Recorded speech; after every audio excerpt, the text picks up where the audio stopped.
Hello everyone, in today's video I am going to walk you through how to delete your Bitget wallet account. It's important to understand that Bitget wallet is a non-custodial wallet. This means you have full control of your private keys and seed phrase.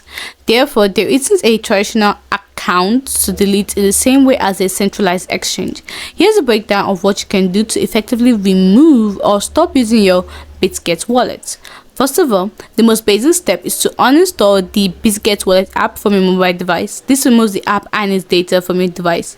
Now, if you want to keep the app and if you plan to use the wallet in the future, ensure your seed phrase is stored securely offline. If you no longer want to use the wallet, you can destroy the seed phrase. Before removing the app, transfer any remaining cryptocurrency to another wallet or exchange. Because it's a non-custodial, Bitget wallet does not hold your funds. You do. Therefore, you are in charge of securing and removing your funds. There is no server-side account to delete. In essence, deleting your Bitget wallet involves removing the app and securing or destroying your seed phrase. Hope you found this video helpful. If you did, don't forget to like, subscribe, and comment down below.